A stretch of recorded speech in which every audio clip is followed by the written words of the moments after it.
کیوں کیا جا رہا ہے. کبھی اچانک پابندی لگا دی جاتی ہے, کبھی اچانک جو عمر کی حد ہے وہ متعین کر دی جاتی ہے. اس میں کوئی شک نہیں ہے انسانی اسمگلنگ دنیا کا مسئلہ ہے, ایک بڑا مسئلہ ہے, پاکستان بھی ان سے متاثر ہے. لیکن وہ زائرین جو اپنے رشتہ داروں کے ساتھ جا رہے ہیں, وہ زائرین جو اپنی فیملیز کے ساتھ جا رہے ہیں, وہ زائرین جو تمام شرائط مکمل کر کے جا رہے ہیں, انہیں سہولیات فراہم کرنا بھی نہ صرف پاکستان کی ذمہ داری ہے بلکہ میزبان ملک عراق کی بھی ذمہ داری ہے. نہ صرف وہاں پر زیارات کے لیے جا رہے ہیں بلکہ اس سے خود عراق کی معیشت کو فائدہ ہوتا ہے. لاکھوں ڈالر جو ہیں یہ پاکستانی جب وہاں پر جاتے ہیں تو وہاں پر خرچ کرتے ہیں, جس کا سب سے زیادہ فائدہ خود عراق کی حکومت کو ہوتا ہے. لیکن اس طرح سے زائرین کے ساتھ جو رویہ رکھا جا رہا ہے اس پر ایک تشویش ضرور جو ہے وہ بڑھ رہی ہے.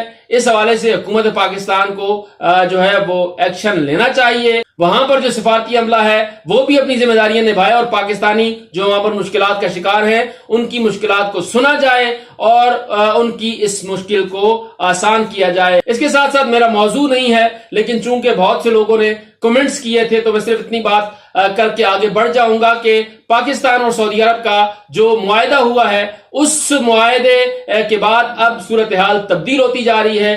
خطے میں صورتحال تبدیل ہو رہی ہے, ممالک مختلف انداز میں چیزوں کو جو ہے وہ دیکھ رہے ہیں. سعودی عرب اور پاکستان کے درمیان جو معاہدہ ہوا ہے بین الاقوامی سطح پر یہ ڈسکس کیا جا رہا ہے. خود امریکہ میں یہ ڈسکس ہو رہا ہے, برطانیہ میں ڈسکس ہو رہا ہے, یورپ میں ڈسکس ہو رہا ہے, فرانس جرمنی جو ہے وہ بھی اس معاہدے کو دیکھ رہے ہیں. ہمارا پڑوسی ملک انڈیا تو پہلے ہی پریشان ہے. جیسے ہی یہ معاہدہ ہوا تو انڈیا میں چیخو پکار جو ہے وہ اپنے عروج پر تھی, اور کیوں نہ ہوتی کہ اس معاہدے میں ایک بات بہت واضح طور پر کہی گئی ہے کہ پاکستان پر حملہ سعودیہ پر حملہ ہوگا اور سعودی عرب پر حملہ پاکستان پر حملہ تصور کیا جائے گا. اس حوالے سے پاکستان میں مجموعی طور پر جو رد عمل آیا ہے وہ مثبت رد عمل آیا ہے, ماں سوائے چند یوٹیوب چینلز کے یا کچھ شخصیات کے جنہوں نے اس حوالے سے رد عمل دیا. یہاں تک کہ جو اہل تشیع کمیونٹی ہے اس کی جو بڑی دو جماعتیں ہیں ان کی طرف سے بھی اب تک جو رد عمل آیا ہے وہ مثبت رد عمل جو ہے وہ سامنے آیا ہے. اس معاہدے سے پہلے 2-3 اہم ایونٹس ہوئے ہیں. اس کے بعد یہ معاہدہ ہوا ہے. شنگھائی تعاون تنظیم کا اہم ترین اجلاس ہوتا ہے, عرب لیگ کا ایک اہم ترین اجلاس ہوتا ہے, قطر حملے کے بعد دوحہ میں عرب اسلامک کنٹریز کا ایک اہم ترین اجلاس ہوتا ہے. اس اہم ترین اجلاس میں 3 اہم میٹنگز ہوتی ہیں. ان میٹنگز میں سب سے اہم میٹنگ جو ہے وہ پاکستان کی اور سعودی عرب کی ہوتی ہے. اس کے علاوہ ایران کی اور سعودی عرب کی قیادت کی ہوتی ہے.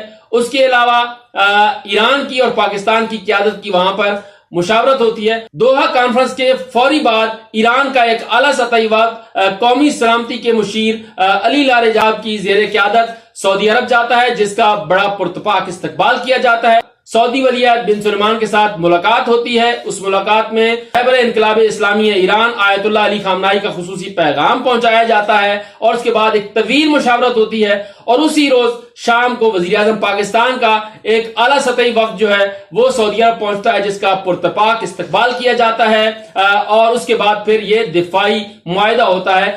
اس ملاقات کے بعد علی لاریجانی صاحب کی طرف سے جو سٹیٹمنٹ سامنے آئی تھی وہ یہ آئی تھی کہ سعودی عرب کے ساتھ ہم مسلسل ان چیزوں کے اوپر مشاورت کر رہے تھے, اور اب سعودی عرب بالکل تبدیل ہو چکا ہے. سعودی عرب اب اس طرح سے سوچ رہا ہے جس طرح سے ایران سوچ رہا تھا. اس کے بعد پاکستان کا اور سعودی عرب کا معاہدہ ہوتا ہے, اور اس معاہدے کے بعد پوری دنیا میں اس معاملے پر گفتگو شروع ہو جاتی ہے. یہ جو معاہدہ ہوا ہے اس معاہدے کے حوالے سے اب تک جو ہے مثبت چیزیں سامنے آئی ہیں. وقت کے ساتھ ساتھ تمام چیزیں جو ہیں وہ سامنے آ جائیں گی.